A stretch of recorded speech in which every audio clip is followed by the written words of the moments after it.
Morning, glory, America. Bonjour, hi, Canada. I hope you are watching the Hugh Hewitt Show or listening to it. A lot of you are at home, and so you're watching at hughhewitt.com or at townhalltv.com. A tip of the hat to you. Good morning. It is April 17th, Friday, in the year of the plague, 2020, and there was a lot of good news yesterday, even as the death toll mounted. Now, the statistics have diverged between those being used by news outlets and those being posted by the Johns Hopkins University. I think because of a discrepancy between the way Johns Hopkins counts in New York and the way the city officials count, but I don't know. On the Johns Hopkins website, there are said to be 137,666, there's that number, of cases in the United States and 28,998 deaths. Think about that, 28,998 deaths. But CNN, the New York Times, and many other outlets are reporting 33,286 deaths. That is not an insignificant disparity. I don't know the answer for why it is, but it exists. Around the globe, 2,072,000 dead, infected, 662,000 dead. This morning, China has released a revised higher death toll. It's still a joke. It's still a joke. The PRC said they've discovered 1,290 previously uncounted cases leading to death. Nobody believes them about anything. Luckily, I have Secretary of State Mike Pompeo on later. He is believable. China says there's never been a cover-up on its coronavirus. Again, something I'll have to ask Secretary of State Pompeo about later in the program. The best news of all, there was a lot of good news at the opening yesterday. I think President Trump, followed by Vice President Pence, followed by Dr. Birx, followed by Dr. Fauci, all said the same thing. We're going back to normal in the vast geographic majority of the country, and we're doing so slowly, deliberately, with an eye on certain indicators. And if a hot spot flares via the systemic surveillance, the deep surveillance for asymptomatic cases, we'll lock that part of the country down. Meanwhile, we are gingerly going to go about our business, and if you get through another 14 days, and you've had a good 14 days, we'll go about opening more things. I'm not going to go back over it for you. Go to the CDC guidelines, but the phase 1, phase 2, phase 3, that all makes sense to me. I watched the whole briefing. It's just a very deliberate plan that says, I think the public health calculations are being informed by the economic devastation, which is widespread. Speaking of which, that economic devastation has not, of course, hit Speaker Pelosi. As you all will recall, if you're watching on TV, I want to play you the Fancy Nancy clip from when she was giving a tour of her elegant-ish home to a late-night host. Here she is. House Speaker Nancy Pelosi, and we've asked her to share something from her home for a little late show and tell. Speaker Pelosi, what have you found? What are you going to share with us from your home? Chocolate. Really? Chocolate candy. Oh, wow. And this is something you can get through the mail. Not her refrigerator. Stop. You can't get from her refrigerator because her refrigerator is a $24,000 refrigerator. We are informed by Comfortably Smug, the funniest guy on the internet. Well, Iowa Hawk is the funniest guy on the internet. Actually, we should have a duel between Iowa Hawk and Comfortably Smug as to who's funnier. But those are the two you got to follow. But Comfortably Smug has pointed out that Fancy Nancy has got a $24,000 refrigerator here. You can't get that through the mail. No, she goes on, pick it up. And show me. Yeah, absolutely. This is the episode of Cribs I never knew I needed. Oh, my. Wow. Other people in our family go for some other flavors, but chocolate, and then we have some other chocolate here. Dove bars, $13 a carton ice cream. Nancy Pelosi, snug as a bug with her $24,000 refrigerator and her ice cream that's $13 a carton. Why do I tell you that? Because yesterday she blocked relief. She blocked relief for tens of thousands of small business owners, and I would think millions of employees. We had 5.5 million unemployment claims yesterday. I think those small businesses that were hanging on, hoping for a PPP, that's a Paycheck Protection Plan loan, like the Nixon Foundation, which I had got from Pacific Mercantile Bank, of which there have been tens of thousands. All the money's gone. Mitch McConnell moved that we replenish the Paycheck Protection Plan fund by $250 billion, since there are tens of thousands of small businesses that haven't gotten it, and now the banks are not accepting. They've run out of money. And they didn't run out of money. The money is there. The Senate is ready to give it, a majority of the Senate, but it's being blocked by Chuck Schumer and especially Nancy Pelosi, who has time to show you her $24,000 refrigerator and her $13 a carton ice cream. Fancy Nancy has trended. She is that's a hashtag for her because it's Marie Antoinette. Let them eat cake. It is a genuinely repulsive moment where the wealthy leader of the House of Representatives, purporting to be a Democrat by, for, and of the people, will effectively strangle thousands of businesses. They should be applying today. They should be getting the money by Monday. They should be hanging on over the weekend. There is no guarantee. Those pink slips have to go out for the people who have been hanging on because Nancy Pelosi has time to show you her ice cream, but not time to pass the paycheck protection. She blocked it yesterday. She said, well, let them make me a better offer. That's what she said. I need a better offer. She's got other agenda items. She does not care about you and your job. It's absolutely stunning. Ice Cream Nancy will never be forgotten.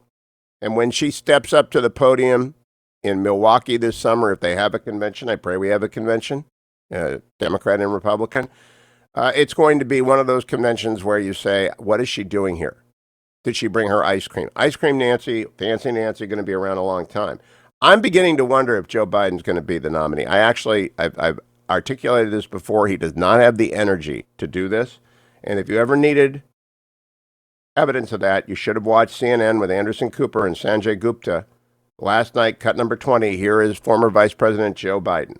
And still we're way behind on the testing piece. And I don't quite understand why we're taking so long to do the kinds of things that have to be done. There's during World War II, where Roosevelt came up with a thing, that was totally different than he called it the World War II. He had the War Production Board. Well, I don't know why we don't set up something like a pandemic production board. Does that make you, are you inspired with confidence? I don't think so. He struggled with another FDR quote yesterday morning with Joe Scarborough, cut number 1. I mean, people are frightened. They're frightened.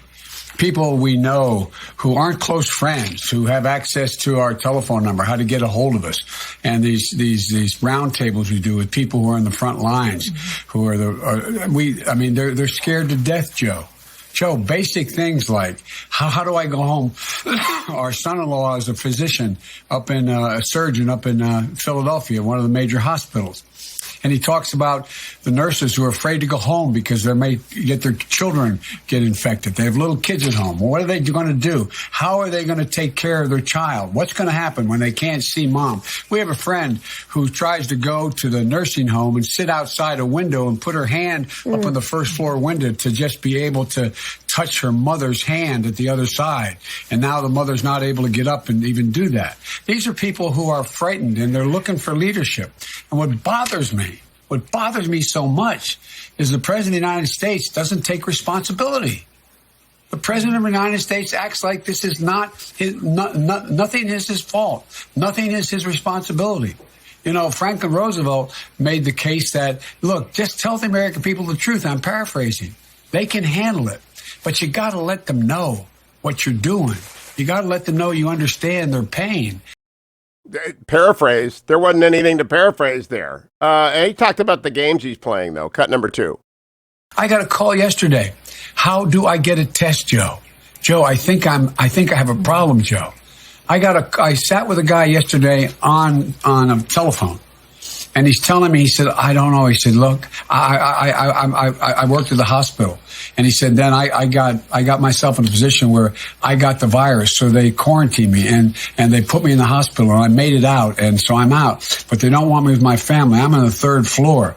I spent 15 minutes on the phone with them saying, he said, I have a 3-year-old and a 4-year-old. And they come to the door outside and they just knock on the door and say, Daddy, can I see you, Daddy? Can I see you, Daddy? So we spent time going through it. I used to do it with my kids when they were little and I couldn't see them, and we'd play games. I said, make up a game, knock on the door and say, this is, it's practical things. The guy's scared to death. Practical thing. Knock on the door. Oh my gosh. It's a Hugh Hewitt show.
Welcome back, America. It's Hugh Hewitt.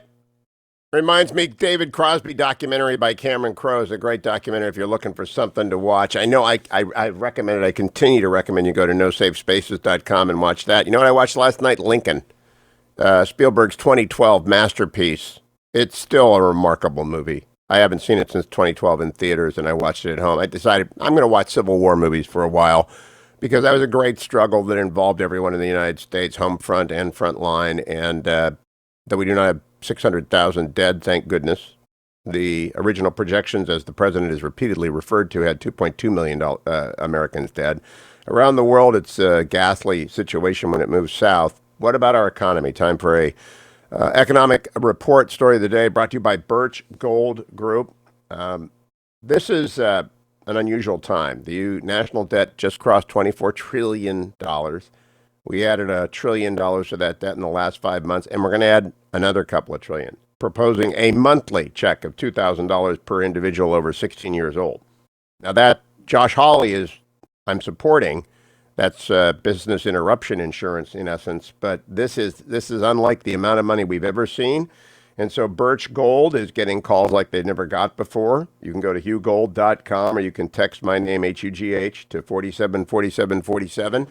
If you want to buy gold, sent right news in the press conference yesterday. But I do know that inflation doyen of bargain hunters, Warren Buffett, has been conspicuous by absence from his recent spate of share buying. Notably, he's a net seller of airline stocks. The S&P lost 1/3 of its value between the record high of February 19th and March 23rd. It has clawed back half of that as the Fed chucked out its rule book and went on a shopping spree for assets. It is, in fact, a good stock market recovery, and along with the underlying economy, as the president says every single day, what was wrong is what has always been wrong, that communists don't tell the truth. On demand, the after show, which in my opinion is worth the price all by itself, Dwayne FM, and all sorts of bonus content. www.universe.com.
Welcome back, America. It's Hugh Hewitt. The Shenandoah is not far from me. That's a 1965 movie theme, Shenandoah, being performed by the Mormon Tabernacle Choir. I've gone on a Civil War jag, beginning with Lincoln last night, Spielberg's epic 2012 picture.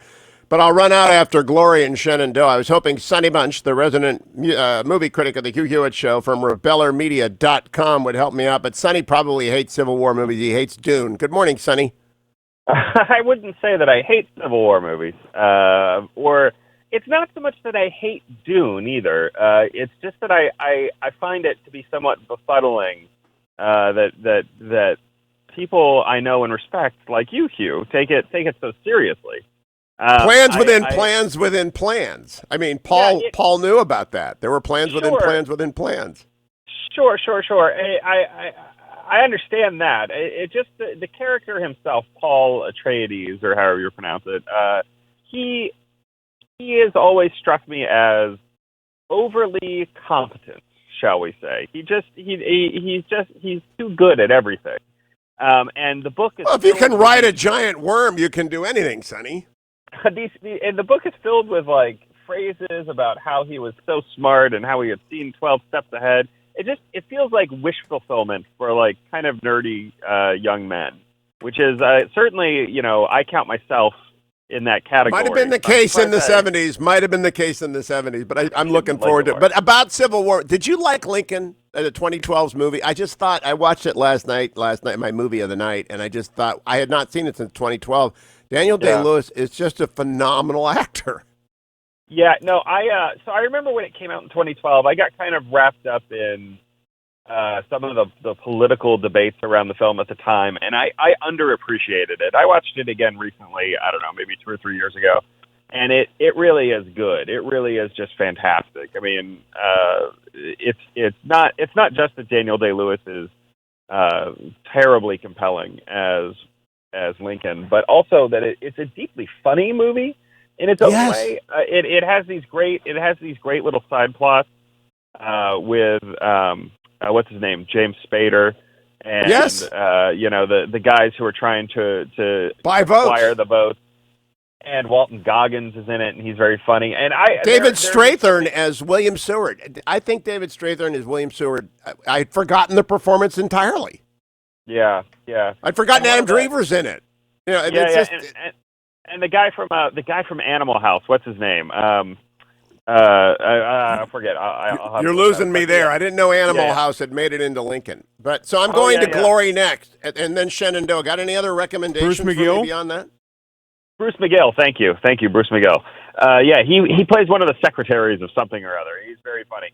So I do have a couple of recommendations for you. There was a movie that came out, I want to say 3 or 4 years ago, starring Matthew McConaughey, called Free State of Jones. Oh, that was good.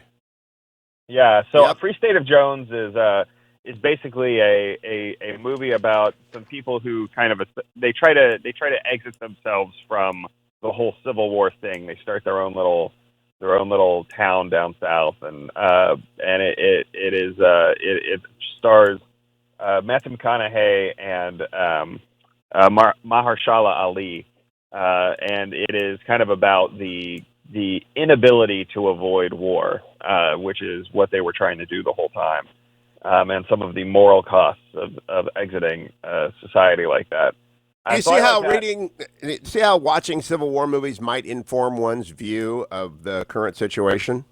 Sure. It was, I don't think we're quite that far gone yet, but it's there's a domestic political rift, and there's a consuming conflict to be fought in the middle of a domestic political rift. Now, thank goodness we don't have 600,000 dead yet, but we were predicting that. Sonny, people are desperate. I'm just going to get out of your way now. Tell them what they ought to be watching, because everyone talks about what are you watching, and pretty much the list is the same list, right? Le Bureau, Fauda, Foyle's War. It just keeps coming around again. If I had a producer, we'd play you Carly Simon's music going out. But what do you think?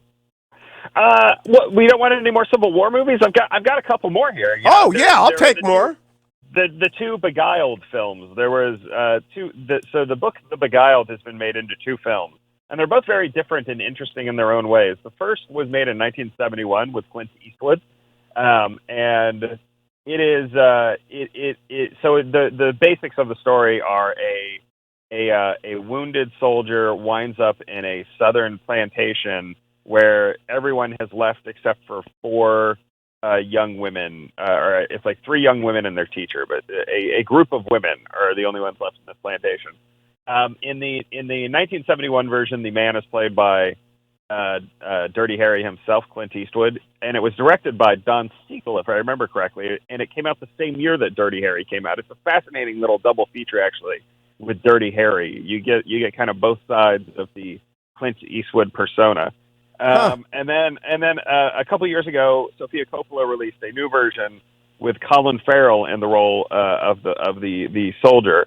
And that one was more focused on the women than the first one. It stars Nicole Kidman and Kirsten Dunst and some other very, very talented young actresses. And I probably prefer the Clint Eastwood one, but just barely. The Sofia Coppola one is also quite good. So I haven't seen either of those. Thank you. Yeah. Okay. Yeah, those are Civil War movies worth checking out. Okay, so what are people watching? I mean, we did not talk a little bit about Trolls last week, Trolls World Tour, and one of your listeners was very upset, and I should apologize for not mentioning it, because it is like the only big movie that has come out in the last week or so on VOD, and it's an interesting. I mean, look, here's the thing: it's kids' movie, so your mileage may vary on this. It was fine. It's fine as far as these things go. But what is interesting about this, as always, to me, is the business behind it, right? Because what's fascinating about Trolls World Tour is that this was a movie that was supposed to be in theaters. Universal had already started doing all the advertisements for it, but it did not come out in theaters. And unlike, say, a Bloodshot or The Hunt or The Invisible Man or some of these other movies that were out in theaters for a week and then all the theaters got shut down, so they had to do something. They put the movies online. The studio, Universal, just went ahead and put this one online without any sort of theatrical window. And the theaters were very upset about this. They thought it was something of a betrayal in their time of need to have a studio do this. Universal thinks this is a big success for them, or at least that is what they are saying in the world of press releases and stuff. How much money they made this week on VOD is anybody's guess. It's extremely hard to tell because they haven't released any actual numbers. They've just said things like, it's a record-breaking release. It's done 10 times the business of other things, blah, blah, blah.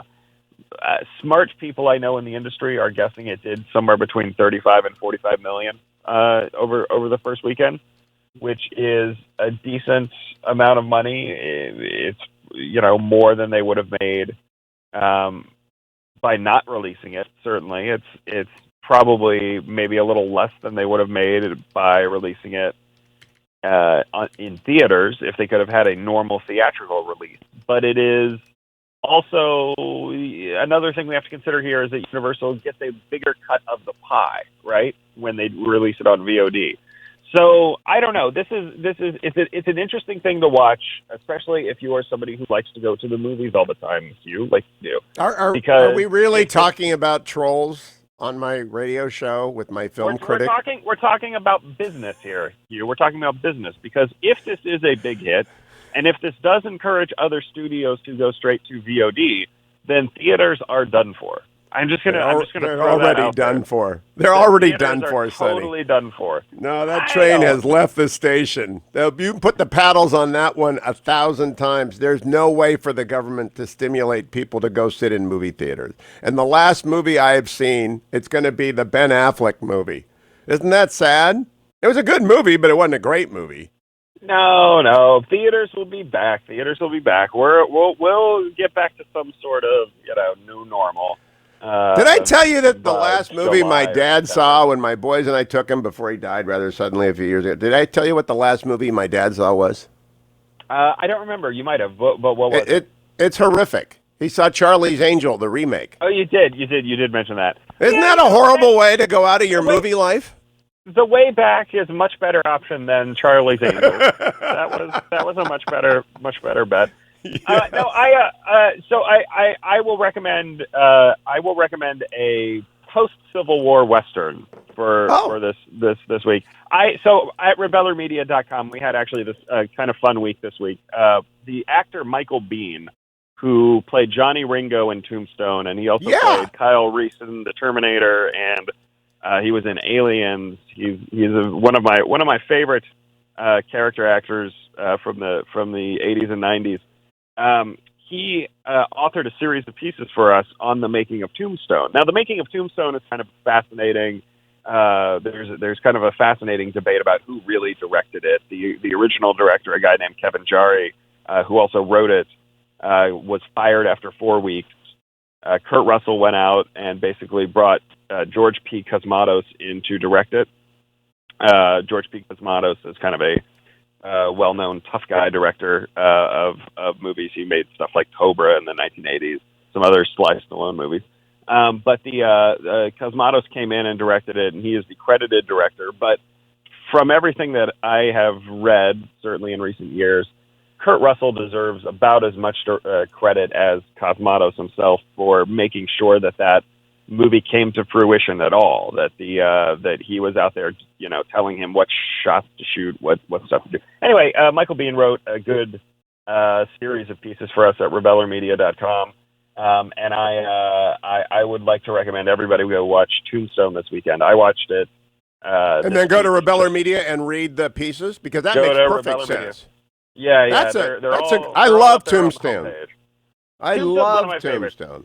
Yeah, Tombstone is what's interesting about this series of pieces is the original script for Tombstone was kind of a more nuanced, shades of gray look at the world of the cowboys and the Earps and the conflict between those two. And the movie that resulted is more flattened out. It's more black hat, white hat. And I think that is one of the reasons why it actually endures as something of a basic cable classic, because it is so kind of, I don't want to say simple, but because it is so that nuance being stripped away, I think helps. I would say it's Manichaean. It's Manichaean. Sonny Bunch, you are Manichaean too in your dislike of Dune, but I appreciate your recommendations, and I will go watch Beguiled, and I will go watch Tombstone, and I will watch The Free State of Jones, and I am grateful that we did not spend too much time on Trolls World Tour, but I did do that with Sonny Bunch. Sonny Bunch at Rebeller Media. Go to rebellermedia.com. Follow Sonny Bunch on Twitter at Sonny Bunch, and time for my relieffactor.com. It's a Friday, so that's the day between long runs, or trundles as I call them. And so today is just a nice walk. And but I'll still need my 4 Relief Factor. I carry curcumin, resveratrol, and omega with my lukewarm coffee every single day, whether or not you want it. You got to take it because you're getting older, a day older. And if you want to support for the temporary relief of minor aches and pains, you go with relieffactor.com, like I do in the studio every Monday through Friday at this hour. I'll remind you 2 more times. Coming back with Tarzana Joe on our Friday rundown. Next hour, Secretary of State Mike Pompeo. Stay tuned.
Joined now by the poet laureate of the Hugh Hewitt Show, Tarzana Joe, whose poem last week about the nooks and crannies of the home hit the mark with so many people who are finding it. Joe, you've got to do an encore poem, and it better be good.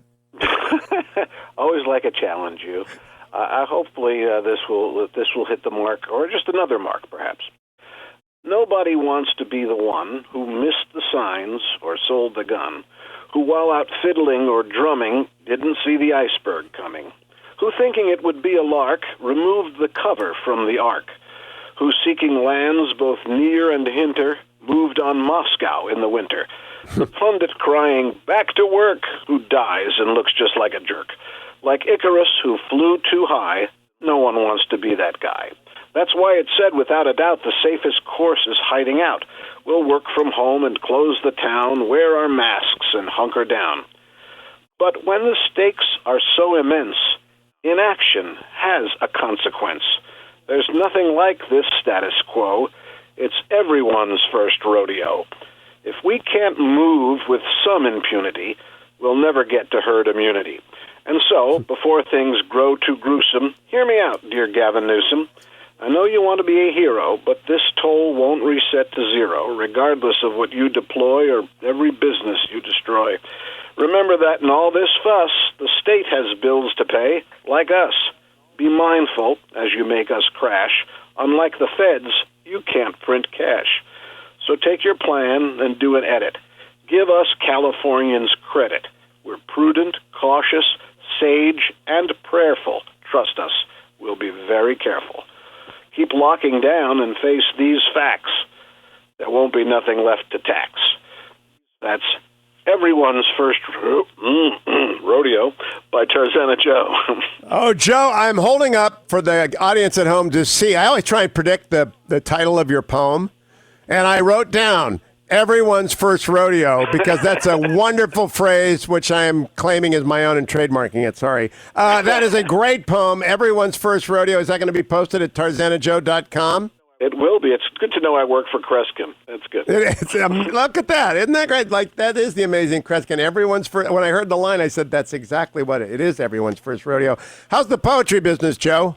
Good. I haven't run out of the ink for my quill pen. I did pay $13.95 for 4 rolls of toilet paper, but you know. Did you?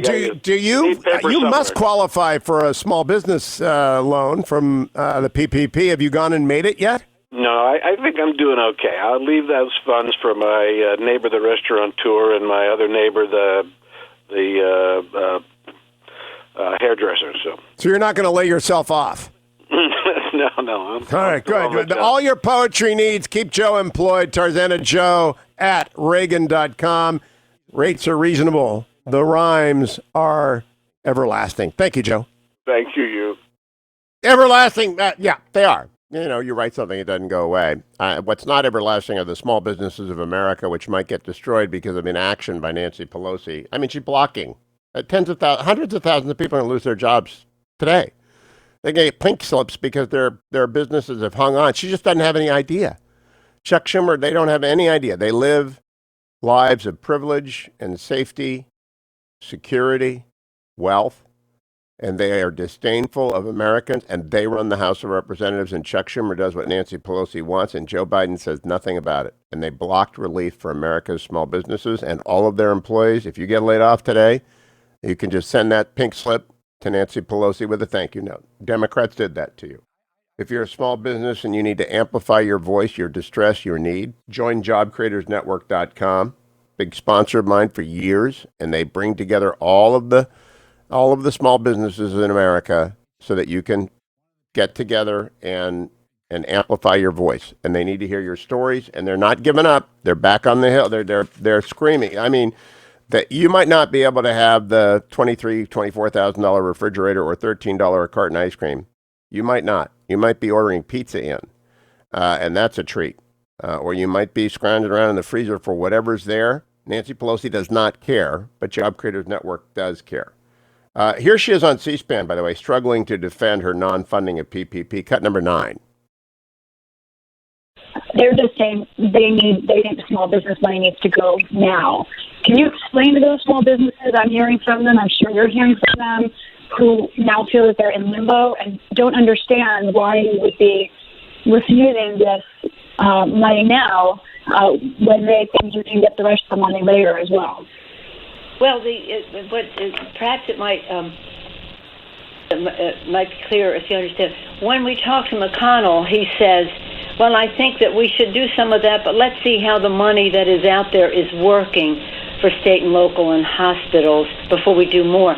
But let's not see how everything is working when we do state the small businesses. Well, we think they all need the resources. Yeah, that is so incoherent. The Paycheck Protection Plan ran out of federal cash because there are tens of thousands of businesses that needed it. The Small Business Administration, hat off to them, figured it out. Community banks stepped up. Big banks stepped up. Everybody stepped up. The president said yesterday 4,000 community banks stepped up. Nancy Pelosi throttled it in its crib. She cannot have small businesses save America, which is exactly what was happening. And so she's strangling it in its crib. It's unbelievable. I don't even get me started, or it'll carry over in the next hour where we're focused on China with Representative French Hill and Secretary of State Mike Pompeo. Stay tuned to the Hugh Hewitt Show.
Morning glory, America. Bonjour, hi, Canada. Greetings to my 400 affiliates across the United States and all of North America. Anyone watching anywhere on the globe at Town Hall TV, or maybe you're watching on my YouTube channel at Hugh Hewitt.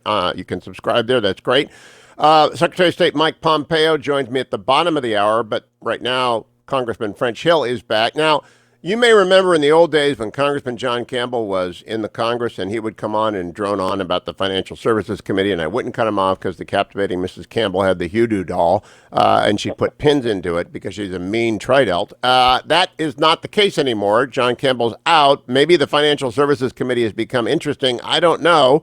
It's a long shot, but Congressman French Hill is here to talk about what they're doing about China, and that would be very good. Good morning, Congressman. Good morning, Hugh. Thanks for having me back. Yeah, when Congressman Campbell would come on, it was like nap time for the audience because he wasn't very exciting, but I had to have him on. I was held hostage by Mrs. Campbell. Tell me what's going on in the Financial Services Committee, and very seriously for a moment, what are you going to do about the People's Republic of China and their utter lack of transparency?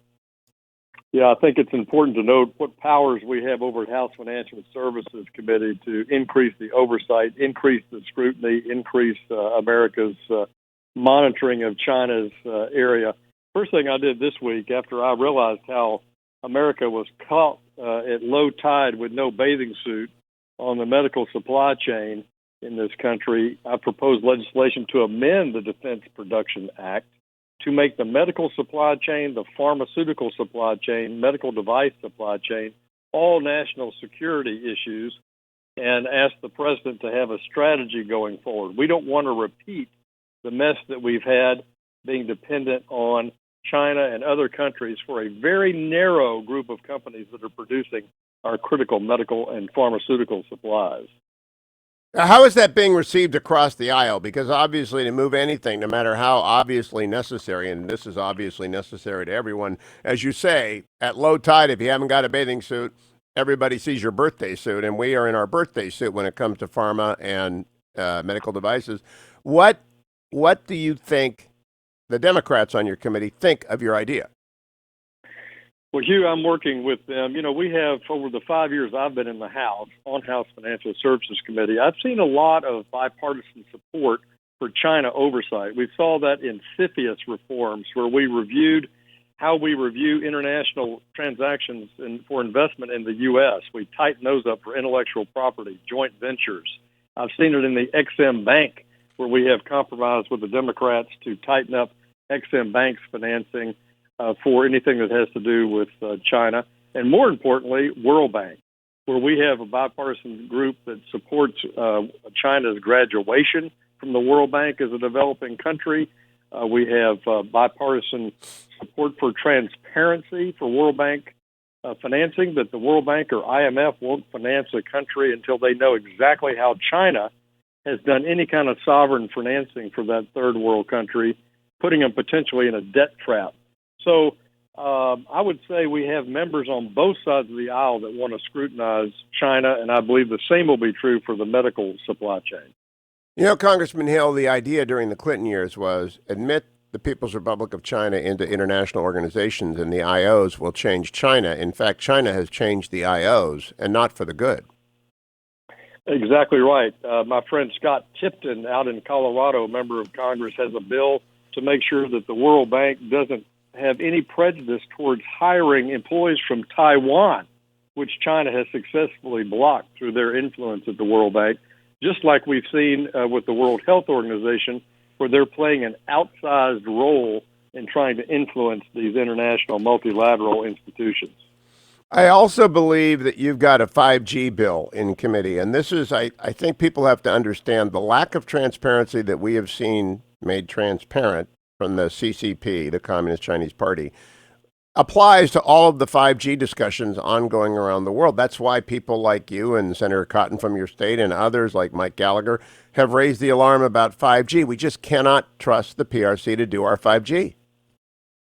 No, and we've done that in the House Financial Services Committee, both in our oversight of XM Bank, so that XM Bank can try to neutralize the Chinese export subsidies for their 5G strategies around the world through One Belt, One Road. And we also have a new bill from one of our new members, Mr. Timmons of South Carolina, who is making sure that the international financial institutions are not supporting 5G technology expansion by China. That would be the World Bank and the other development banks. Now, I have noted a huge spike in bots, trolls, on my various columns and Twitter accounts whenever I bring up the CCP-PRC. Obviously, they have deployed their automatic army of bots to attack everyone. Have you come under that too, Congressman Hill? Are they trying to discredit the legislative work of the Financial Services Committee, both Democratic and Republican, to increase transparency?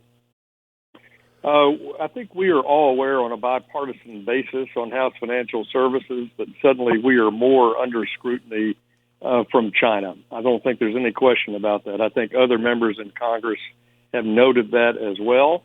And look, anybody who would try to cover up a pandemic, kick all the major news organizations out of the country, in addition to the new range of repression that the Xi government has done for religious activity in China, we don't need to know more to know that they're behind the scenes equally aggressive. Now, when you say you want to ensure China's debt transparency, would you explain that for the Steelers fans? Because that confuses the heck out of them. No, I don't mean to get into a bunch of jargon. Many third world countries have had China come see them about financing. Here, we'll trade you concrete for oil and gas. And they've become indebted to China, not through a multilateral organization, but directly to China. And many of those transactions are not known in the public, what the interest rate is, what the terms are. And we saw the Sri Lankans lose their airport to China. We've seen other third world countries lose major strategic assets. So this bill would say that if the World Bank is going to lend money to any developing country, that we're going to ask that developing country to be transparent. What are your pricing terms of any loan you have from another sovereign government, i.e. loan from China? We think that can be a way to do two things. One, put China on notice that we're watching what they're doing. Secondly, that we give some public exposure to the fact that they're not lending money to the third world in the traditional way, the way that the Paris Club and other countries in Europe and the U.S. have tried to help the developed world. Now, Congressman Hill, state-sponsored enterprises are a significant arm of the People's Republic of China's Chinese Communist Party. They own a lot of the entities, and that closed the entity with sovereign immunity when they operate abroad. And people who want to sue China for covering up the Wuhan virus expansion, its origins, it's their malignant negligence at best of what happened here, find themselves unable to do so because of sovereign immunity doctrines. Does Financial Services Committee or does Judiciary have that issue before them, or do you have to coordinate? It may be cross committees. It's not our primary jurisdiction, but I think I appreciate Senator Cotton's leadership in raising that issue and calling it to light. And the SOEs, the state-owned enterprises, are a problem across the board for trade, for lending, for our XM Bank. All these things present for listing in the United States for capital formation purposes. They don't play by the rules. China's the only country now left in the world that doesn't follow the Sarbanes-Oxley rules on audit standards. If you buy a company on the public markets that's a Chinese company, its audited statements are not in compliance with the rest of the world for accuracy or independence. And this is the kind of thing they're getting away with that you point out beginning in the Clinton administration when we thought, look, China's going to pivot and come into the world in trade and in other multilateral efforts as a good global citizen. And I think they made efforts to do that. But it has pivoted in the last 10 years and moved into a China-centric rival approach from trade to national security. And that's where I think the United States and our friends in Asia and our friends in Europe have to pivot our strategy and counter that change in behavior. Well, General Secretary Xi is a very accomplished world leader, and I think he has confounded the democratic transition in China completely. Am I wrong to just point to him, or is he, in fact, gets the credit and the debit for everything they've done for the last 10 years? Well, I think the pivot is led by Xi, and I think they've now are going to want to become the middle kingdom again, and that's going to present challenges to America in national security, and obviously, as we've seen recently, in our health.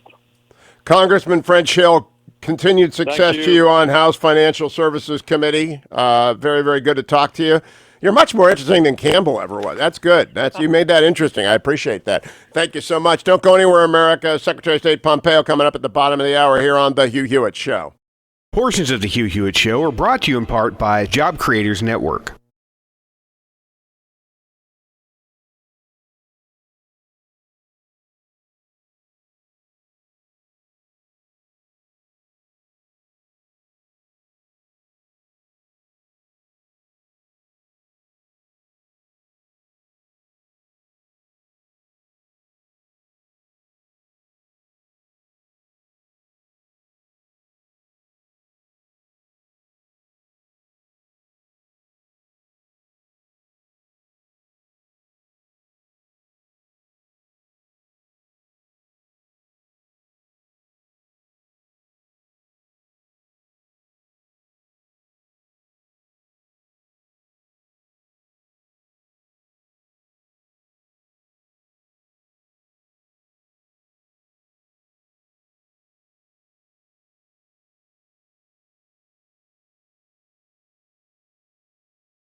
Welcome back, America. It's Hugh Hewitt.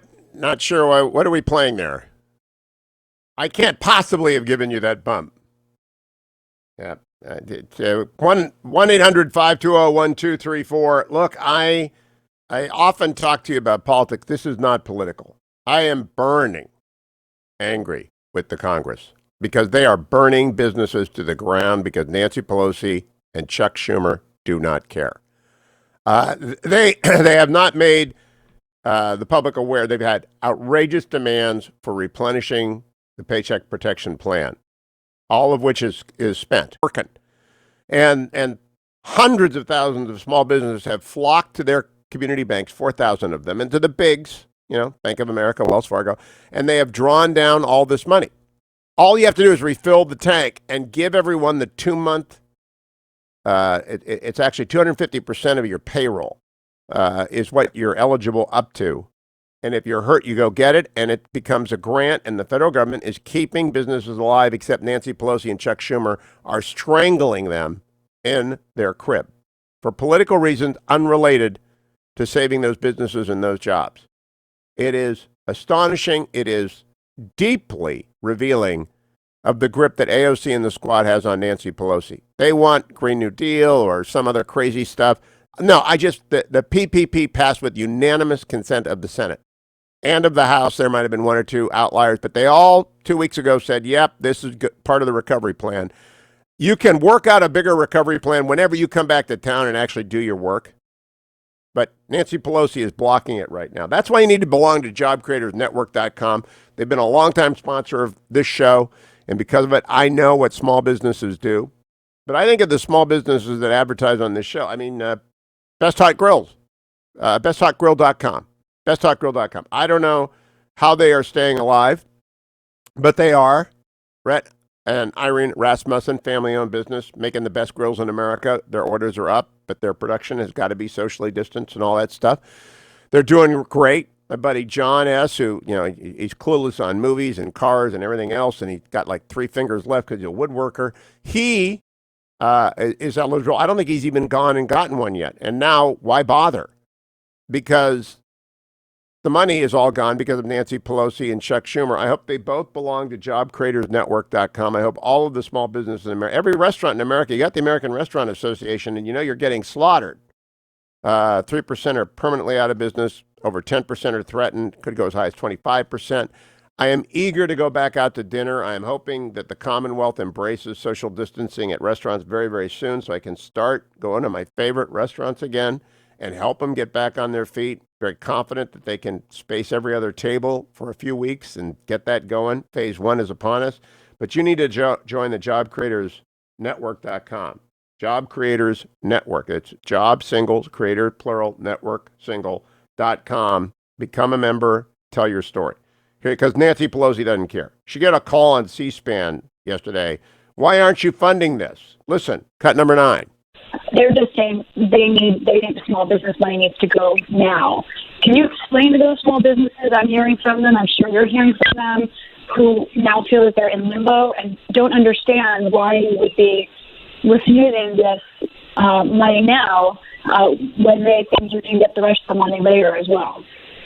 Well, perhaps it might be clearer if you understand. When we talk to McConnell, he says, well, I think that we should do some of that, but let's see how the money that is out there is working for state and local and hospitals before we do more. But let's not see how everything is working when we do state the small businesses. Well, we think they all need the resources.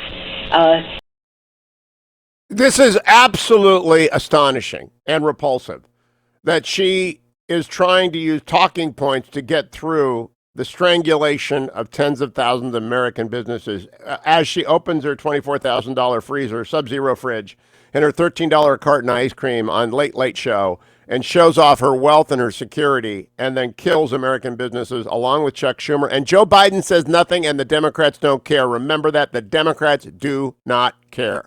I'll be right back with Secretary of State Mike Pompeo. Stay tuned.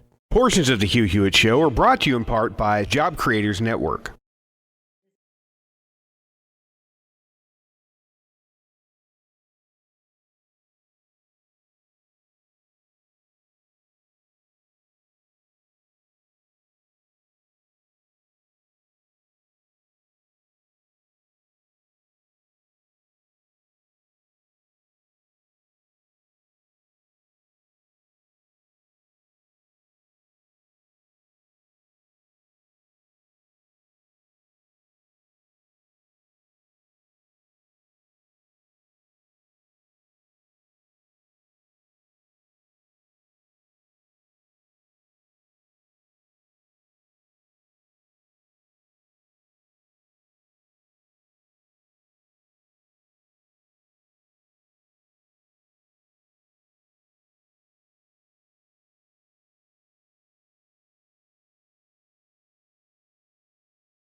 Welcome back, America. I'm Hugh Hewitt. Thank you for listening. Joined now by United States Secretary of State Mike Pompeo. Mr. Secretary, welcome back. I hope everyone in the Pompeo clan is doing well.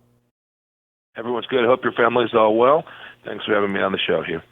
It's great to have you back. I've always said state's number one job is to defend American interests abroad. It's been quite the exercise, but it's been great to get these people home back to their families. We still have folks who are raising their hands saying they want their assistance getting home, and we're going to work to get each one of them back to their families back here safely so that they can get to the place they need to be and get to safety here in the United States. Well, thank you to every consular official across the globe from the State Department. That's impressive. A senior administration official from the Bush era, Mr. Secretary. The difficult decision to close down travel from China, then from the Schengen zone, then from the United Kingdom and Ireland, that saved thousands of American lives. And now you've seen the policies that have been in place as a result of the guidelines that the President and our CDC issued. And the American people have done good work, too. We've reduced the risk. We've reduced the loss of life. That's important. We're not through it. There's still work to do. And you saw yesterday the President begin to do the incredibly important work of getting the U.S. economy kick-started and back on track. Now, this morning in the Washington Post, Josh Rogin has written about the WHO in China, that it doesn't have just a China problem, that the WHO has a dictator problem. Claudia Rosette wrote in her wonderful column, quote, either the WHO was clueless or complicit. Neither scenario reflects well on the WHO's deceptive drumbeat for weeks that this novel coronavirus was no threat to the rest of the planet. How much of this blame is the PRC CCP, the Communist Chinese Party, and how much of it is the WHO, Mr. Secretary? Well, we'll parcel accountability when the time is right, but it is very clear. President Trump talked about these multilateral institutions, things like the World Health Organization from the time he was running his campaign. We're happy to participate in them, but only if they deliver on their stated mission. Clearly, the World Health Organization didn't do that here.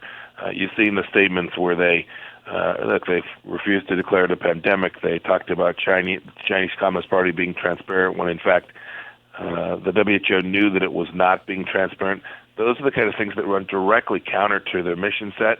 That's why the President has asked us to stop funding the WHO, to pause, to review, to figure out how we can take the roughly $500 million a year that we contribute today to that organization and use it in a way that's actually effective of keeping pandemics from springing up all across the world and keeping the American people safe. We're going to do that review, and we'll make an evaluation about how to achieve the outcomes that, frankly, the WHO failed to deliver, not only for the world, but for the Chinese people, too, Hugh.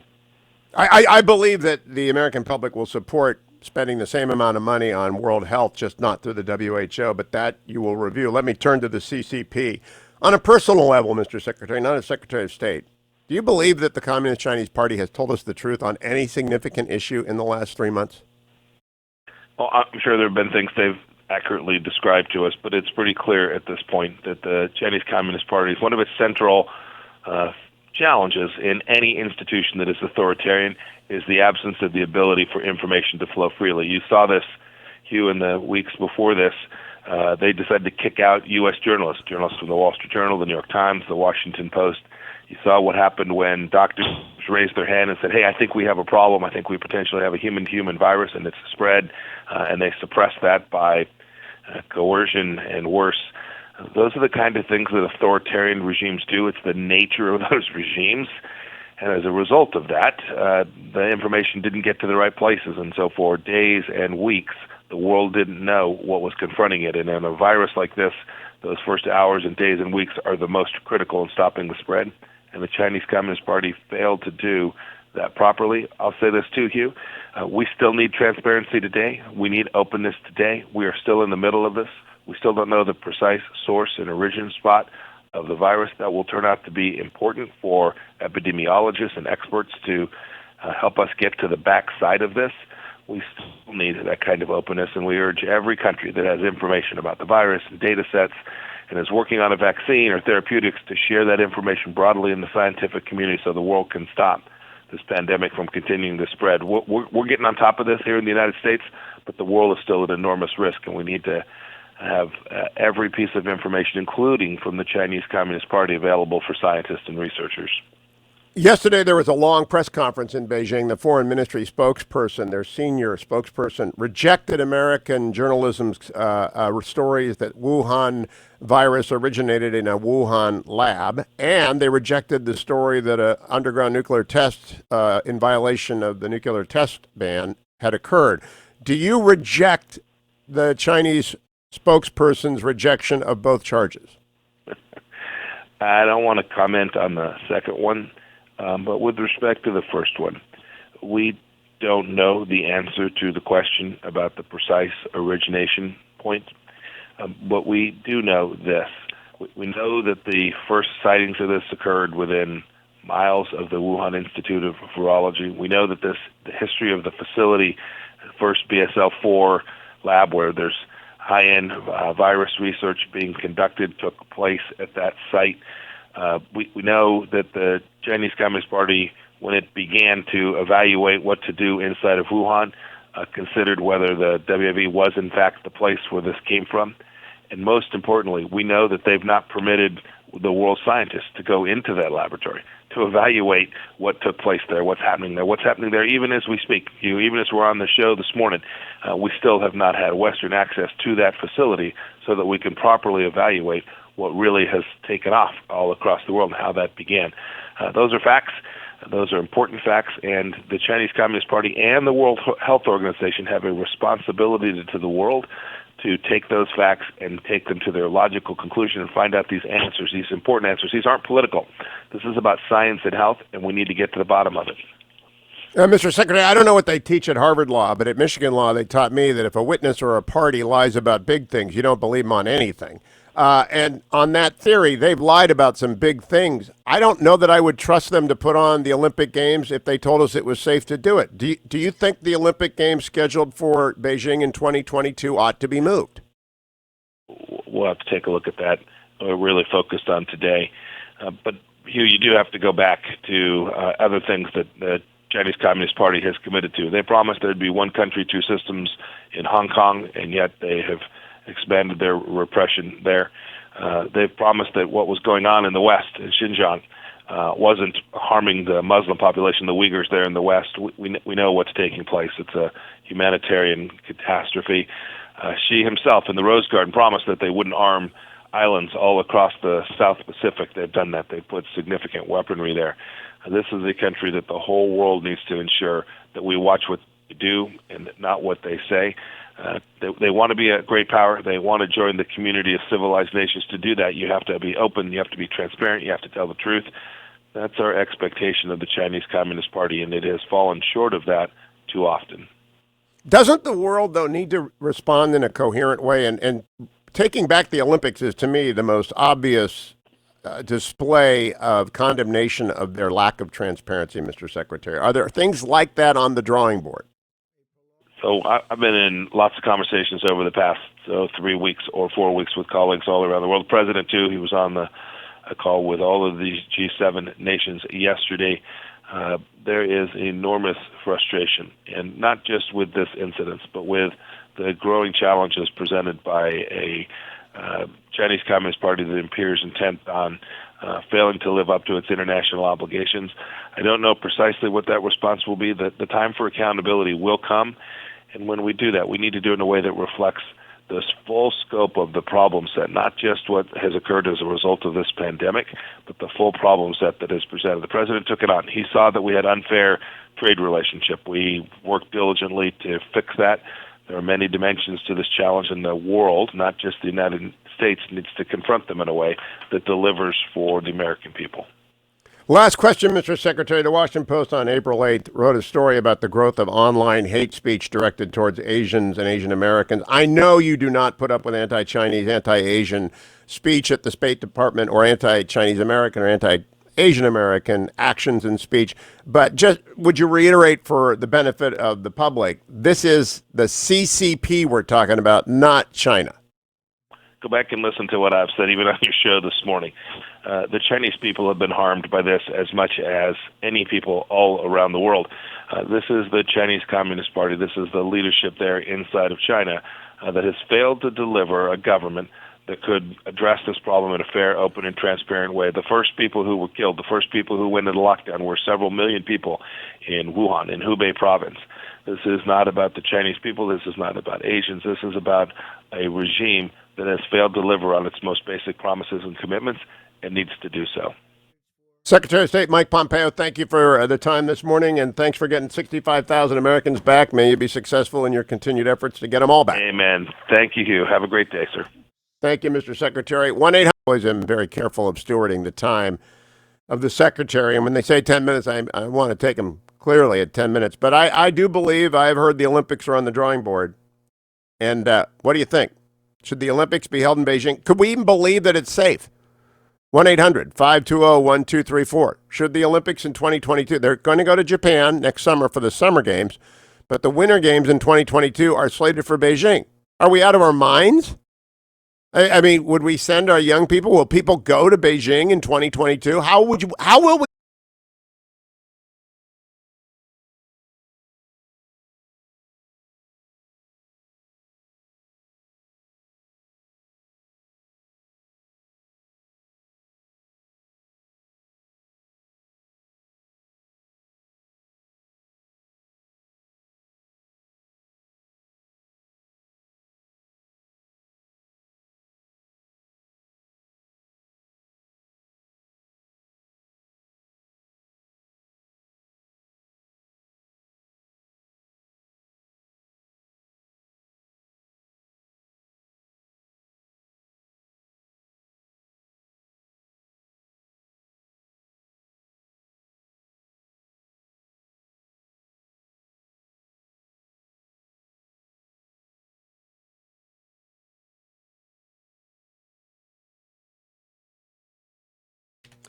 Welcome back, America. It's Hugh Hewitt coming up the Hillsdale Dialogue. Secretary of State Mike Pompeo's comments, his audio and transcript will be posted ASAP over at the HughHewitt.com.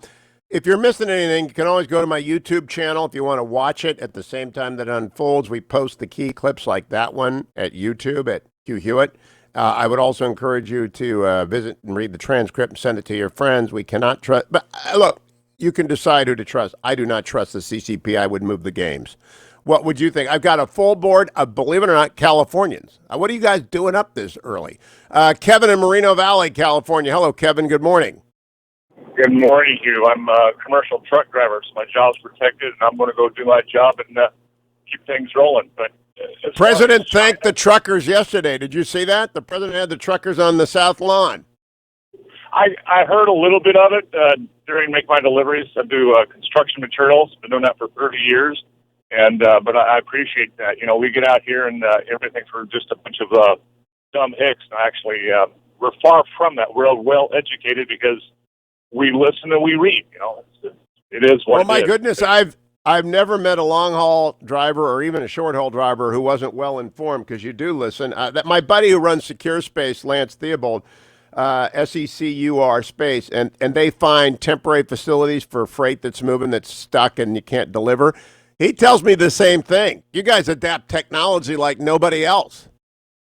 Yeah, with the advent of electronic logs and that type of equipment, we know exactly what's going on. We know, what's got to be delivered, where it's got to be delivered. So it's very good for us. And I'm just, thankful to God that I'm still working. Hours been cut a little bit because some of the jobs have shut down or have been postponed, but we're still working. So I'm just very thankful for that. Very thankful for the president. And, I truly hope that when this all works out, that we hand the Chinese government their head on a platter. They deserve it. They remind me of the Soviet Union during the Cold War and all their propaganda of we're the best, we're the greatest, we're the most impressive. And when you cut that fruit open, it was rotten to the core inside, and the way they treated their people was despicable. That's the reason that... Would you pull the Olympics out in 2022? Not on your life. There is no way. They should not bring that someplace else. Bring it here. Bring it to another country. But as far as going to China, no, that's absolutely not. I agree. I don't even know if it's safe, but B, I don't know how you reward this behavior with the most significant international gathering that the world holds on a quadrennial basis, the Olympic Games in the winter and the Olympic Games in the summer, should not go to. I mean, it's not because they made the mistake; it's because they're denying that they made the mistake and they're lying about it. And their human rights record is awful. It is the CCP, not the Chinese problem, the CCP problem. Thank you, Kevin. Keep on trucking. I appreciate it. Jim, up in the Central Valley of the Golden State. Good morning, Jim. You're up early too. Good morning. It's what I see. I see a perpetrator has been caught and trying or like a 5-year-old that ate the cookies. And I don't see an intentional release of this as being plausible because of where it began and how heavily it's destroyed China's reputation. If somebody ordered it, they're the biggest knucklehead in the world. But I do believe what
Morning, glory, America. Bonjour, hi, Canada. It's Hugh Hewitt inside the Beltway, and that music means it's time for the last radio hour of the week on the Hugh Hewitt Show, which has been for many years now spent on the Hillsdale Dialogues, conversations with either Dr. Larry Arnn, president of Hillsdale College. All things Hillsdale are found at hillsdale.edu. All of our prior conversations are collected at hughforhillsdale.com. And or one of his colleagues. This week we have both Dr. Arnn and a new guest for me, Professor Donald Westblade, who is very, very popular. I did my research on him last night, and he has great reviews. And it turns out he's been there longer than Dr. Arnn, I think. Am I right about that, Professor Westblade? That's true. I've been here since '88. You know, I've known Dr. Arnn since 1989, and I'm here to assure you can get through this because I've endured a lot. So you can endure this, Professor Westblade. You hang in there. You can. Yeah. You love it. Neither one of you is all the way through it yet. That's true. Good to I know. I am loath to do this, but I have to. Dr. Arnn has done a very good thing, and I have to praise him. He's written an imprimis this week. It arrived in my mailbox. And before we go to the prophets, which was the subject of our attention with Professor Westblade, would you explain to people what that is, Dr. Arnn, what you wrote about, how you wrote that? Because I think it's very, very timely. Well, Imprimis is our big publication. It goes to more than 5 million people.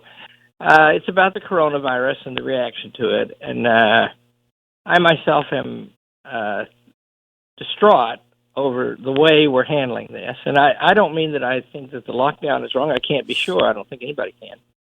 What I mean is that the temper of the press and of the national conversation has much to do with just letting experts decide. And what that means is we can't govern ourselves, right? And I make an argument in there. To be an expert is to focus. And nobody can be an expert in very many things. I mean, there's a really great man at University of Chicago, Leon Cass. He has a PhD in microbiology, molecular biology, and he's got a PhD in political philosophy. He's about the only person I know like that. And so experts have focus. But, of course, when problems are to be solved, there's really only one way to solve them, and that is common sense, listening to the experts, sure enough. But what can they tell you? I mean, we're about to get unemployment rates greater than the Great Depression, and highest suicide rate in America in history was during the Great Depression. How do we know we're not killing more people than we're saving? And you can't settle that by expertise. And so I wish that the tone was like what I read about South Korea. I wish that they would be working hard to give everyone the tools to fight this virus and go on with their lives at the same time. Do you know, Dr. Arnn, last night I rewatched Lincoln, Steven Spielberg's 2012 presentation of Lincoln, and I thought the movie's finest quality is its portrayal of how one carries on in the middle of a great battle with ordinary lives and democratic debate over important subjects. And it came after I'd read your Imprimis column, and I thought to myself, I think I'll just watch some Civil War stuff because people can't go wrong with Lincoln in the middle of this thing. Yeah, and, you know, to name another great one, Churchill, I found yesterday, you know, there are blessings in this shutdown. For one thing, I'm at home all the time now, and It's not a blessing for a penny, but it's a blessing. Yeah. It's a big house there. We wouldn't make it. I discovered a quote from Winston Churchill that I'd never seen before yesterday. What? And he's writing to H.G. Wells, and they were sort of buddies. H.G. Wells was a socialist, and Churchill thought he was crazy about that, but he also loved his books and read them. Studied them even. Anyway, he writes and he says, there's one thing I can't accept. He said, I can't accept this vision of the future that experts will rule. That's actually impossible. And the reason is, what can they really know except just the narrow knowledge in their thing? Whereas outside that knowledge, they're just exactly like the rest of us. And then he says, don't ordinary people who know what hurts and what doesn't have excellent tools of judging what to do? And well, you know what? That is prophetic. And that is also a transition to our conversation with Professor Westblade about prophets. So you set that up very nicely, Dr. Arnn. You can retire to the back room now. We done a very good introduction. Professor Westblade, we are going to talk about the prophets because Dr. Arnn and I have talked about Moses and King David, and then we figured out there's this subgroup of people in the Old Testament who are running around, the prophets. Apparently you have devoted a lot of time to these people. I do quite a bit in my Old Testament class about the prophets. Well, would you set us up with a little introduction on, I mean, I got my outline here, courtesy of Mr. Brooks, and I had never even considered the categories of prophets. You've got these guys down. You've sliced and diced them and arranged them on the shelves. Well, I do think there's a fairly common misunderstanding about the role of prophets, not so much that they don't understand what a prophet is, but there's a misleading set of emphases about prophets, and we think of them strictly as people who foretell the future, and that is one of their roles, but even more importantly, the role, just etymologically from the meaning of the word prophet, is to speak for someone. So prophets are representatives of God, speaking for God. And secondarily, there's another sense of for in for speaking, the meaning of the word, that is to speak confrontationally, to speak forth. And that's also one of their major roles. They're primarily speaking to the present, or else they wouldn't have very much value in their own time. So they're not just watching crystal balls, they are confronting crises in their own day. And you also divide them chronologically, not as to just roles, but there are three distinct chronological categories. Well, those three things that I was just talking about, the primary role of speaking for God is what they do immediately. Speaking forth is what they do in the present on behalf of God as a sort of secondary thing that they do. In representing God, they speak to the kings who are in turn leading the people, and it's their role to keep the kings in line. The kings have a relationship with God to maintain, they have a relationship with the people to maintain, and the prophets are really there on the sidelines to keep them in the proper place because it's so tempting. As we all know, Lord Acton has taught us this, that if you try to do things on your own and take power into your own hands, corruption is likely to happen. The result of all that down the road, as a matter of foretelling, is going to be this tertiary sort of thing that they tell the future, and they do so by sort of setting up the present as a model for the future. Type is the biblical word for that, but the past is a type of the future, and the prophets are therefore also addressing us when they speak to the kings. Now, Dr. Arnn, it occurred to me in my notes in my outline here that you have had that speak forthrightly role a few times. Our mutual friend, Karl Rove, is by no means a king, nor a prophet, nor the son of a prophet, neither are you, but you've had some pretty, I recall, candid conversations with Karl about the wars and the adventures and the escapades that befall empires. Am I not right that you have never hesitated to speak forthrightly to people with authority? Well, Karl Rove is a particular case. He's a fine man. He's a friend. Wonderful guy. And he's, and I admire him very much. And he did say to me one time, you always come in here with a disagreement. And I said, this seems so. And he said, you don't seem to attack us in public. And I said, yeah, I like you better than the other guys. No, but that makes me unlike the prophets, by the way, who are always hammering the kings in public. But no, I didn't think that it would be easy to make freedom in Iraq. And, that I didn't even think that was a particularly difficult call. But speaking forthrightly, that is something that a lot of people don't do around power. And I want, in the next segment, I'm going to ask Professor Westblade to expand on that before we go through them in the long segment, the individual prophets. But you've never not been comfortable doing that. In fact, I think it's Rush Limbaugh who said he always likes when you visit him because he doesn't have to talk. That is actually true in other circumstances, is it not? Did everybody notice that Don Westblade found that really funny? It was a small chuckle. That was an episode of Speaking Truth to Power.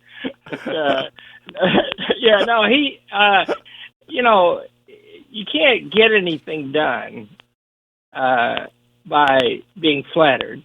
And, we don't do that around. We're friends around here. I don't. If somebody's hostile to me, I'm pretty tough, and I can deal with that probably. But that's not the way it is. People, you can look at their faces and tell if they like the idea or not. And you have to watch and listen. Flattery is not part of the prophetic mission. When we return from our break, Professor Westblade is going to walk us through how prophets enact their own names, who they are, what they do, and how they counsel kings, along with Dr. Larry Arnn. All things Hillsdale, collected at hillsdale.edu. Go sign up for this imprimis, this particular one. Try and get it. Go there today. You really need to read this. It's quite an amazing perspective. Hillsdale.edu. I'll be right back with Dr. Arnn, Professor Westblade, right after this.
Welcome back, America. It's Hugh Hewitt. The Hillsdale Dialogue is underway with Dr. Larry Arnn, president of Hillsdale College, this week joined by Professor Donald Westblade, who has been teaching for, well, my goodness, decades, since 1988, and his at Hillsdale College, all things Hillsdale at hillsdale.edu. His particular strength is the Old Testament. You are like my Presbyterian pastor friend, Larry, Professor Westblade. You revel in the Old Testament, and you actually know what you're talking about, like Larry. And when I read the notes, how prophets enact their own names, I thought we're just going to give you the floor to explain that. This is a short segment, it's 4 or 5 minutes.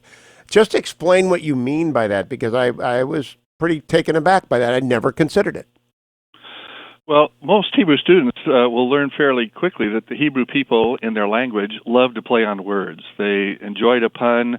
When God speaks to David about the temple, he says, "You're not going to build me a house," by which he meant the temple. "I'm going to build you a house," by which he meant a dynasty. That kind of a play on words is everywhere throughout the Old Testament. And the prophets' names are one clear example of that. Think of Elijah on Mount Carmel having his battle with the prophets of Baal. Elijah's name means Yahweh is my God, the Lord is my God. And that's the punchline of the whole episode on Mount Carmel. It's not Baal who is God, it is the Lord of Israel who is God. Micah's name means who is like, and of course the implication is who is like God. And Micah 7:18, who is a God like you, pardoning iniquity and so on. His name is part of the punchline of his prophecy. Malachi means my messenger. And Malachi 3, behold, I send my messenger. His own name is put in there. Come to the major prophets. Isaiah's name means that the Lord will save. And at least 3 times throughout the book of Isaiah, we hear the punchline of the story, the Lord will save us, Isaiah's own name.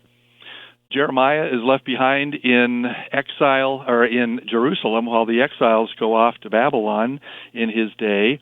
And he still has hope in the middle of a civilization that's falling apart all around him. And his name means the Lord will lift up.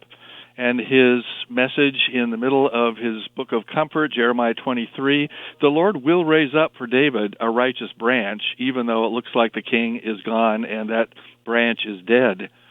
Ezekiel, who does go off into exile, thinks that at first all is lost.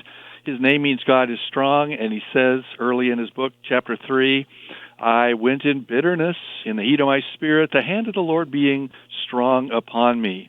So the strength of the Lord can be, in the short run, not so pleasant to experience.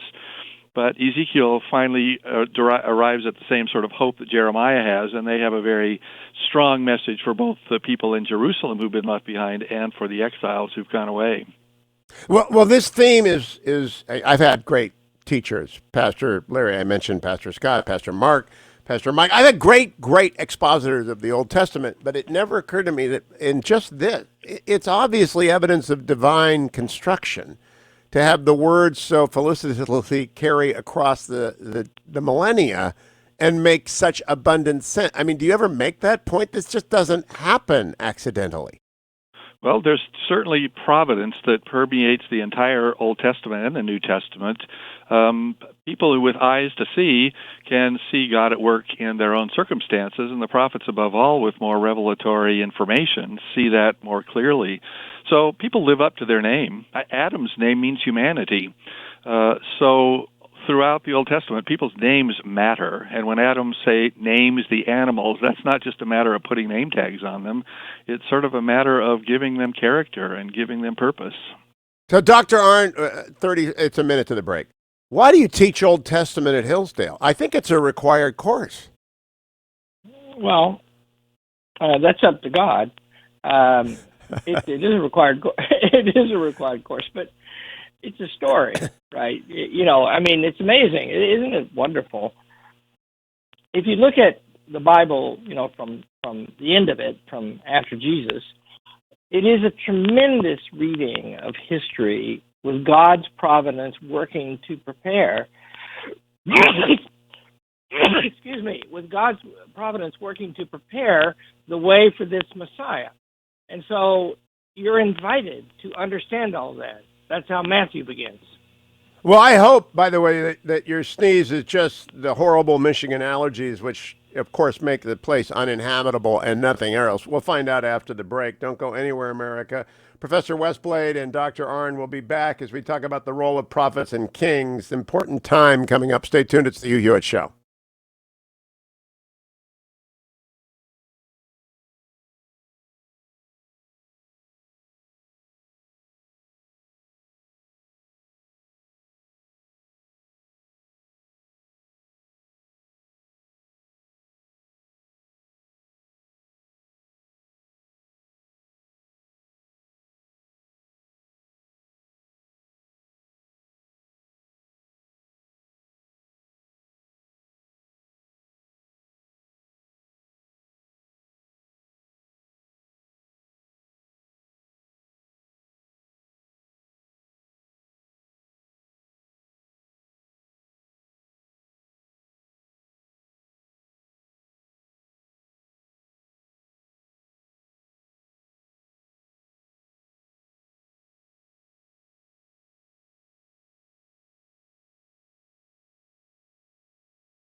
Welcome back, America. I'm Hugh Hewitt. The Hillsdale Dialogue is underway 33 minutes after the hour, and we are, as we do every Friday in the last radio hour, celebrating important things, talking about the prophets today with Dr. Larry Arnn, the president of Hillsdale College. All things Hillsdale collected at hillsdale.edu. All of these dialogues back to 2013 at hughforhillsdale.com. And Professor Donald Westblade, the Old Testament scholar who has been teaching at Hillsdale since 1988. We're going to give him the floor in a second, but Dr. Arnn, we are in the year of the plague. Boris Johnson has survived. That is a very good thing. We find, however, his recuperation obliges him to at least slow down, which must be very hard on him. And Dominic Raab has stepped up to act as this. I wonder if there is a predicate from the wartime for Winston Churchill, and whether was it Anthony Eden who stepped up when I think he had a heart attack, but I don't know. Well, he had pneumonia twice and a heart attack at least once. And, first of all, Churchill more commonly had to spell Anthony Eden, a much younger man than Eden Churchill. And the way it worked was, Churchill was sickest and for the longest in the Second World War when he was in North Africa after a conference with Roosevelt. And the people who invented antibiotics, at least for Britain, I think for the world, M and B, and their two doctors, and the antibiotics were called back then M and B, and their names were something and Baker. They flew those two guys out. And so Churchill was doing the prime minister's work from afar, and he had a staff, and he was very good at using them too. And the staff would, channel things differently because he was weak. And that, he was sick for 3 weeks, but he was working long days for all except about 3 days. I suspect Boris Johnson is doing the same. But when he was in this condition, did Eden speak for the government, or did they, because of wartime, not reveal his weakness? No, they had, there's only one controversy about that, and that's late. But no, you have to remember, they're not, it's not like today, right? They're not, the prime minister doesn't go on TV and give press briefings. No, you're right. All the time. He's not ubiquitous. His absence isn't necessarily missed. That's right. All right. Now, back to prophets. Professor Westblade, there is a role that you have outlined for me about how prophets counsel kings. And I just want to give you the floor here for 6 or 7 minutes to give people a taste of what this means and how it has been described in the Old Testament. Well, right. Prophets, remember, are not an institution that stretches throughout the entire history of Israel. They arrive about the same time that the kings do. The first prophets that you can think of might be Nathan, perhaps Samuel, who's sort of a transitionary figure, but the prophets are inheriting a history that goes back to the conquest and the time of the judges. We have misperceptions of the judges, too. We probably think of black robes and powdered wigs and gavels, but that was not the judges that preceded the prophets. They were charismatic military leaders, and the prophets are partly an heir of that and partly an heir of the people who would be on the sidelines of those battles during the conquest as sort of what today we might think of as cheerleaders. And the prophets are still doing that kind of antic stuff that you might expect from cheerleaders on the side of a battle. So the prophets have inherited a role, and they go to work at the time that the monarchy is instituted with David and Solomon, Saul before him. I know you talked about kings a week or so ago, and the kings are in a kind of a ambivalent relationship in between God and the people. And it's the prophet's role to keep them in the right relationship in between God and the people. One interesting place to see that ambivalence is in Solomon's prayer that is so famous. We hear him ask for wisdom. But the Hebrew actually doesn't say wisdom there. The Hebrew says Solomon wants to know good and evil. And that's odd because you think back to the Garden of Eden and you think, why didn't God slap him down for asking for the knowledge of good and evil? Adam wasn't supposed to have it. But in the relationship with the people, the knowledge of good and evil, back to the garden, I don't think means to know the difference. They had to know the difference or they couldn't be held responsible for eating from the tree. The knowledge of good and evil in the Hebrew idiom means a kind of moral independence from God. That's what they were supposed to stay away from. And Solomon, in his relationship with God, needs to not eat of the tree of the knowledge of good and evil, but in his relationship with the people, he needs to be able to tell them God's counsel about what good and evil are. There's a sort of objective truth about good and evil that is easy to forget when we, I think postmodernism is sort of a nice expression of the knowledge of good and evil. We can make up our own minds about what good and evil are, and the prophets are there to tell the kings, you can't do that on your own. You need to be in proper relationship with God before you tell the people what good and evil are. So a king who steps out of that relationship is going to do terrible mischief in his government. And that ambivalence about calling a king is present in the text of 1 Samuel when the people call for a king. You can look at a bunch of texts that tell you this is going to be a terrible thing that you're asking for. And you can also read a bunch of texts that says God's going to bless you well through having a king. And there are people who say, well, this is a source-critical problem. Some clumsy editor has put these together and not known what kind of contradictions he's making. I think that ambivalence arises from the role of the king who needs to rely on God in leading the people. The king needs to be somebody who works for the people the way that God has worked for him. Isaiah 64 tells us that this God of the Hebrews is a unique God who works for those who wait for him. And in every other story about God I know in every other culture, the reason why people are created is to work for God so they can take it easy. This turns out exactly 180 degrees around, and that tells us something about government today. Government is there to work for us, not us to work for government. Now, you have mentioned Isaiah, and I think your notes to me portrayed Isaiah as a teller, a counselor to Ahaz in a way I had not focused on before. And I think it's useful for people who would be prophets or counselors to kings. This is very useful. Yes, Ahaz in the 8th century is counseling King Ahaz, who is now stuck between a rock and a hard place. Here come the Assyrians, the biggest war machine that history has put together up to that point, and it's on its way to Jerusalem. It's got to get through Syria and Lebanon on the way, and Syria and Lebanon and the northern kingdom get together and say, united we may stand, and we better have Judah with us. And they come to Ahaz and say, join our alliance, or we will attack you first. So poor Ahaz, he's going to be damned if he does and damned if he doesn't. He's got to figure out what to do. And Isaiah comes to him and says, don't join this alliance. It's going down, and you will go down with it. Which at first makes sense, but the alternative is little Judah is going to be stuck there having to face the Assyrians all by itself and not with the help of Syria and Ephraim. And that's exactly what Isaiah counsels Ahaz to do. You plus God are better than you plus the northern alliance. And he gives him a sign in the middle of that, which is very important in the New Testament. It's the sign of Emmanuel. There's a young woman who will conceive and bear a son, and by the time that son can eat solid food, that king of Assyria is going to overrun that alliance, so don't join it. And we wonder, well, how can that then apply to the Messiah of the New Testament? If Isaiah has given Ahaz 500, 700 more years of time, Ahaz probably ought to take that bargain and say, I'll wait for that Messiah to come. But Isaiah is talking about his own son, as the next chapter, chapter 8, makes clear. This kid named Maher-shalal-hash-baz, of all names, is Isaiah's own son, and by the time that son is born, the king of Assyria is showing up. It's coming that fast, and if it doesn't come that fast, bring an even greater fulfillment of this prophecy that you're looking at a year or two from now. Off in the future, I think Isaiah would shrug his shoulders and say, sure, that's how God works.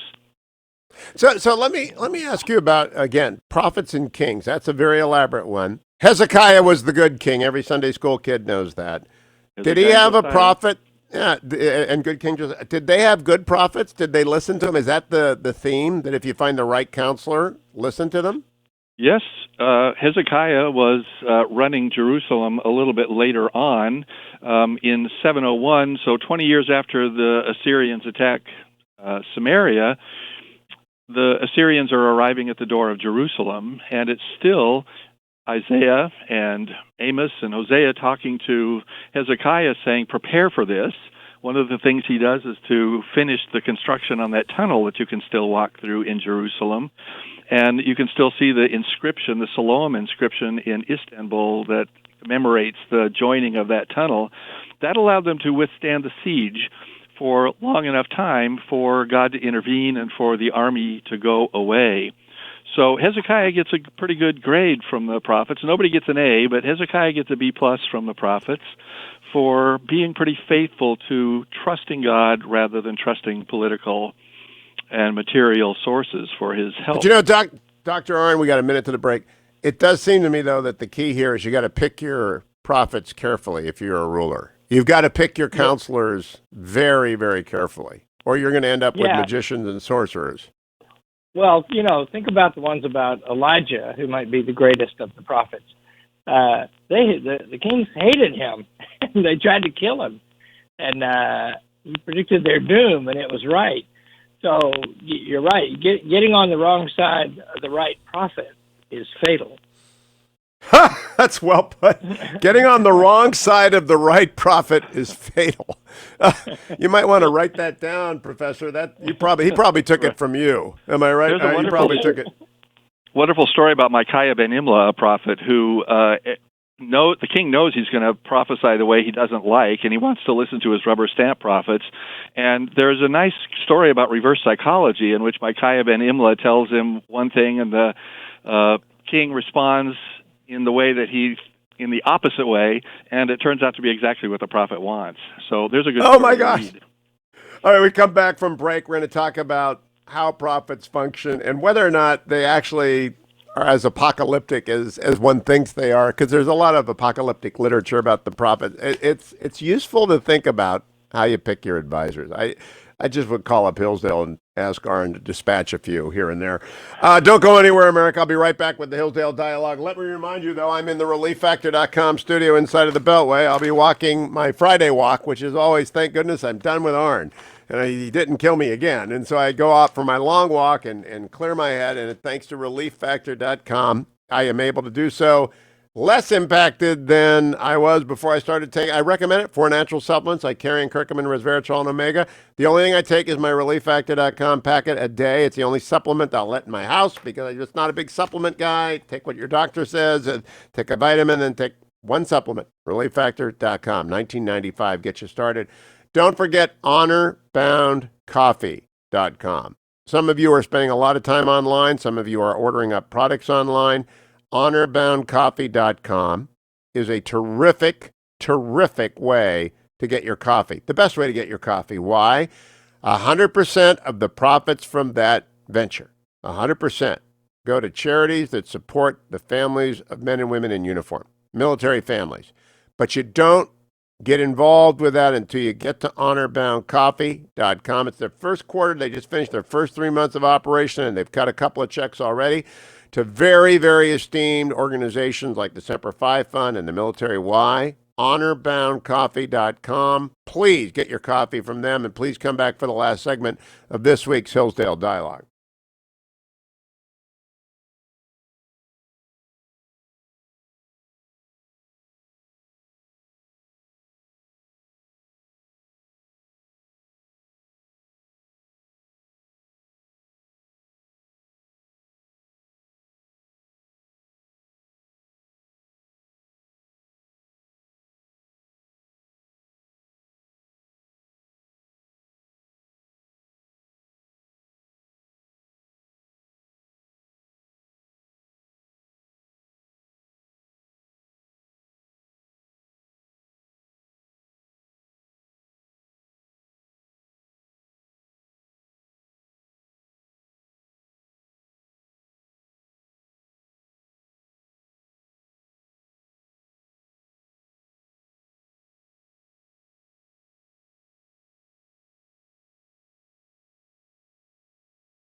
Welcome back, America. I'm Hugh Hewitt.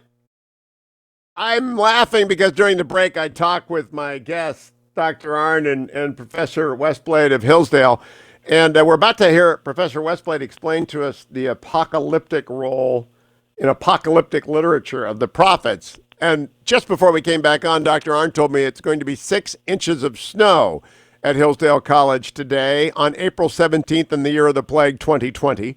And I believe that is an apocalyptic kind of thing, Professor Westblade, is it not? When you all of a sudden get the unexpected elements arriving in their in unexpected times and places. That is a sort of apocalyptic expression. I guess you could say so. This word apocalyptic is easily misunderstood, too. People associate it with the end of the age. It's really, as you're saying, more of an interruption of time, not necessarily the end of time. It's a crisis time, and that's where the prophets do most of their work. So, but in a crisis, you can't usually talk very plainly about politics. If you speak up against the president or the governor now, if you spoke up against a king in those days, soldiers might show up in the middle of the night and take your family away. So it wasn't always safe to speak in the middle of crisis. And so what we do today is to use political cartoons, and instead of talking about Republicans, you put an elephant up there. And the prophets did the similar sort of a thing to maintain a kind of plausible deniability of what they're saying so that they could speak plainly for those who have ears to hear and still have a kind of deniability when the officials come to check up on what they're saying. So again, now we are blessed in America not to fear anything we say. I mean, we really do not have any fear of that. But in wartime Britain, people did live in fear of crossing the censor's line, did they not, Dr. Arnn? You mean live in fear of the government? Yeah, if they breached the censorship rules. Well, didn't Lord Mosley go to jail, for example? Yeah, they did, but that was, and he was in contact with Hitler, right? And so that was very mild, but it was real. That's right. And Lincoln threw a few editors in jail, which was, very extraordinary for American history. But they weren't prophets; they were secessionists. That's right. And he's and see, in a free country, leaders are very reluctant to do that. It's one of the glories of Winston Churchill. There was this thing called Rule 18b, and somebody suspected of consorting with the enemy could be detained without a trial. And in 1943, when it became plain who was going to win the war, and that was in the early autumn of that year, still much fighting left to do, Churchill went to the House of Commons and moved the repeal of Rule 18b. And there was a storm, unpatriotic, and he stood up against it and he got it repealed. So let me close, Professor Westblade, by talking about Gomer, because I'll be penalized by my listeners if I don't. What role Gomer? Gomer is the wife of Hosea, but she has come out of a life of prostitution. And Hosea is called, as many prophets are, to a very unlikely act to dramatize something for the people by marrying this whore. And in fact, after they marry, she doesn't really change her ways. She's out selling herself on the street. In fact, worse than that, she's paying people to take her on the streets. And Hosea is still going to go out and, as it said, ransom her from the marketplace where she's selling herself. So that's a nice picture of who Israel is. That's a nice picture of who most of us are with our fallen hearts, who are living with other lovers instead of living with God. And Hosea is a picture of God still coming to find us. So the prophetic action there is action, not words. It's both action and words, but words are not without actions in most of the case of the prophets. And so when our takeaway from this, most people do not study the Old Testament. Most people do not, when they open the Old Testament, read the prophets. What's your suggestion about that, Professor? Well, there are parts of the prophets that we do read. I have a nice little graph I like to show my students of the parts of, the book like Micah that everybody does read and doesn't, and there's one little blip in the middle that everybody does. So there's a favorite verse that we have in our prophets. I would recommend branching out from there and asking, what's that favorite verse doing in the context of this prophet and his history? and of reading the prophets in a kind of chronological timeline over against world events, because that's what they're addressing. And to read them apart from that is to lead to a lot of misunderstanding. Yeah, what would the Lord God require of you? I will go and do that. Dr. Arnn, last word to you. I hope you never stop teaching Scripture at Hillsdale. I doubt that it will. Probably not. And also, about your thing about freedom of speech, here's a blog post I just received in the email from Professor Paul Ray, one of our colleagues, entitled "The Wicked Witch of the Midwest." It seems to be about the governor of Michigan. Yeah, everyone knew that. You didn't have to say that. My goodness, she needs a prophet or two, doesn't she? Can you, Professor Westblade, can you get over to Lansing today in the snowstorm? Because honestly, she's got to ease up. This is not a good look. She was, for about a week, she's the shortest-lived mentioned possible vice president candidate ever in terms of the ability to make it on the ticket. If she was ever on a list, she's off of it at the end of this week. Professor Westblade, thank you. Dr. Larry Arnn, thank you. The Hillsdale Dialogues are all collected at Hugh for Hillsdale.com. All things Hillsdale at Hillsdale.edu. Thank you, Adam. Thank you, Ben. Thank you, Generalissimo. Continuing to bring you the radio you need, the news you must have, the analysis you want every day here, Monday through Friday on The Hugh Hewitt Show and at YouTube.